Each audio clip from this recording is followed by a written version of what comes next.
Pair of linear equation के इस question को हम क्रॉस मल्टीप्लिकेशन मेथड से सॉल्व कर रहे हैं। तो यहाँ पे सबसे पहले क्वेश्चन में थोड़ा सा चेंजेस करेंगे। जो कांस्टेंट टर्म है उसको इस तरफ ले आएंगे तो 2x + 5 - 1 = 0 हो जाएगा। इसमें 3x + 2x + 3y - 3 = 0। अब चूंकि इसको क्रॉस मल्टीप्लिकेशन मेथड से सॉल्व कर रहे हैं तो इस बार इसके लिए ऐसे 3 बार ऐसे कट का निशान लगाना पड़ेगा और कुछ इस तरह से लिखना पड़ेगा। तो यहाँ x लिखता जाता है, यहाँ y, यहाँ 1 और फिर इधर भी x y 1, यहाँ माइनस माइनस माइनस।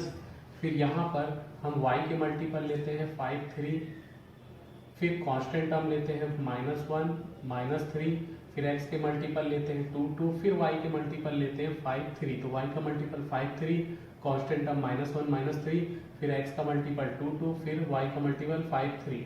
अब क्या होगा, अब इस 5 का -3 से इंटू हुआ तो -15 और इस -1 का 3 से इंटू हुआ तो -3 यानी +3 हो जाएगा।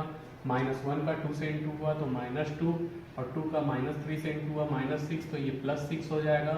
2 का 3 से इंटू हुआ तो 6 और 5 का 2 से इंटू हुआ तो 10।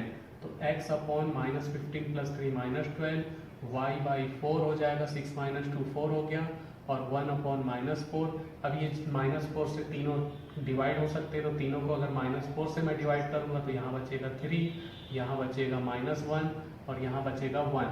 ध्यान दें -4 से डिवाइड कर रहे हैं तो ये माइनस हट गया, 3 आ गया। -4 से डिवाइड कर रहे हैं 4 कैंसिल हो गया, माइनस रह गया। -4 से डिवाइड किए 1 आ गया।